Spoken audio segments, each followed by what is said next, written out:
Although the tariff war has temporarily reached a truce, the struggle continues for the imperialist mindset determined to contain China remains unshaken. As expected, on May 14th, the US Department of Commerce unleashed another ban, this time targeting Huawei's Ascend chips with full force. The May 14th ban was particularly brazen, comprising three core measures. First, a global prohibition on using Huawei Ascend chips. Second, restrictions on US technology being utilized for Chinese large-scale models. Third, enhanced supply chain reviews to strictly prevent any US technology from flowing into China.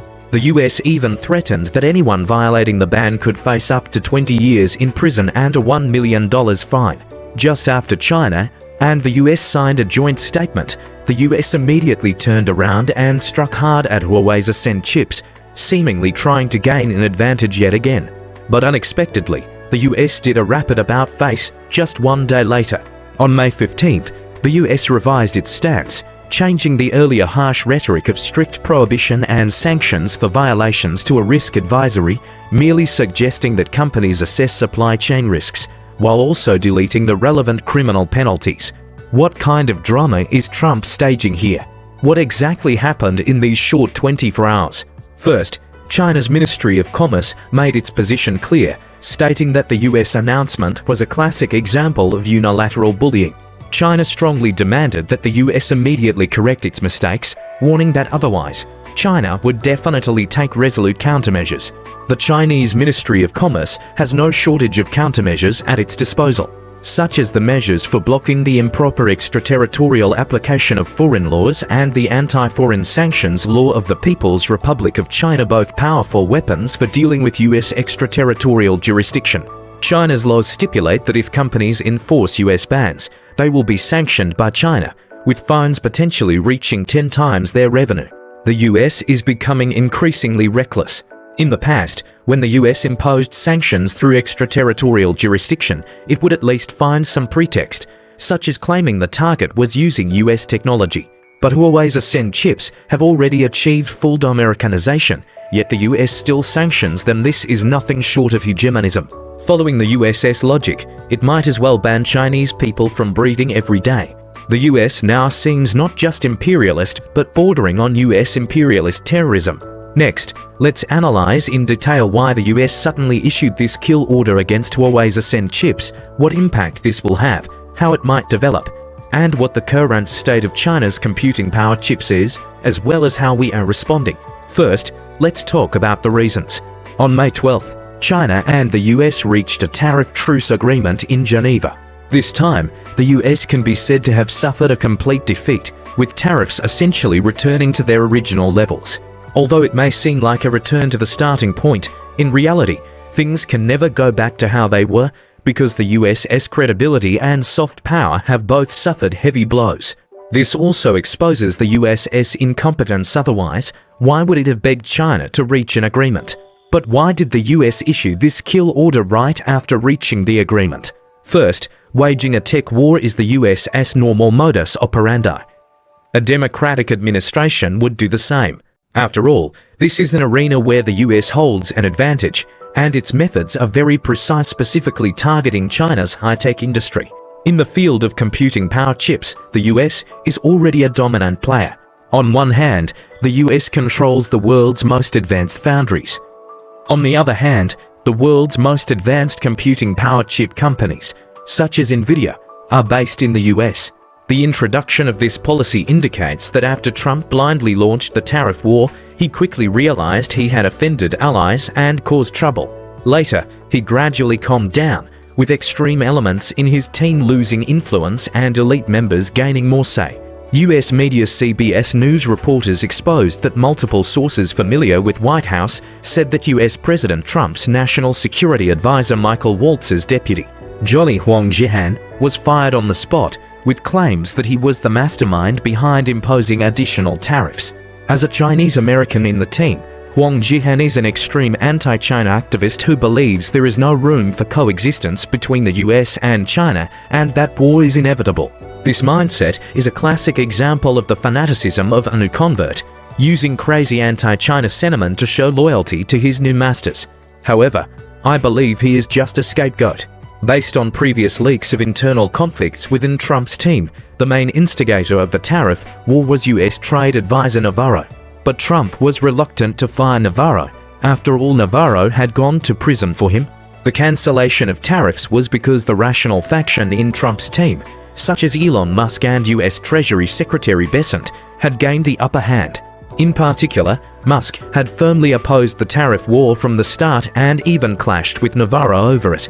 With the tariff war ending in failure, the elite faction led by Musk has regained favor, while Navarro may have fallen out of favor. Hence, as trade advisor, he did not even participate in the negotiations. Having suffered great embarrassment in the tariff war, Trump certainly wanted to regain face, hence the global kill order for Huawei's Ascend chips.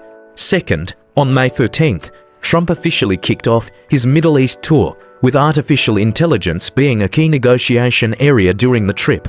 This is because countries like Saudi Arabia, Qatar, and the United Arab Emirates all attach great importance to the AI industry. After this policy was introduced, Trump just happened to promote US computing power chips and large models in the Middle East. Therefore, during Trump's Middle East tour, he was accompanied by Nvidia's Jensen Huang.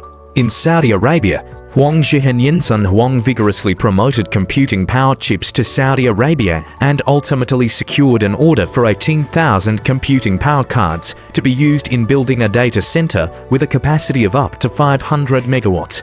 Nvidia's computing power cards come at a steep price. The H100 costs approximately $30,000 per unit, meaning 10,000 cards amount to $300 million and 18,000 cards total $540 million.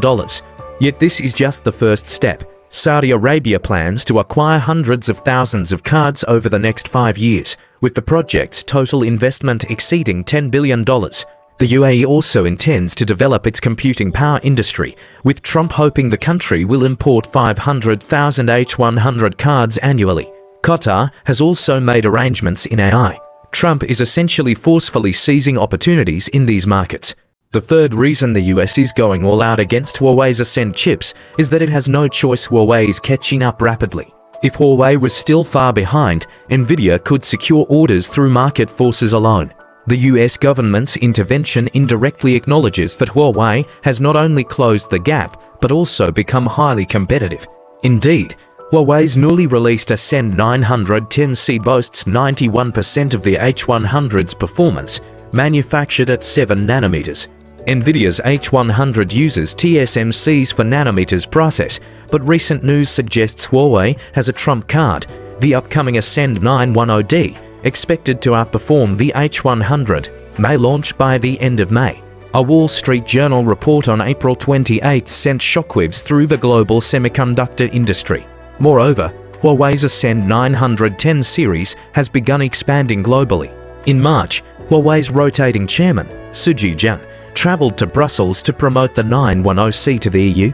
The EU was highly satisfied with the chip's test results, and Deutsche Telekom immediately placed an order for 5,000 Ascend 910C chips for its new AI data center in Munich, used to train autonomous driving algorithms.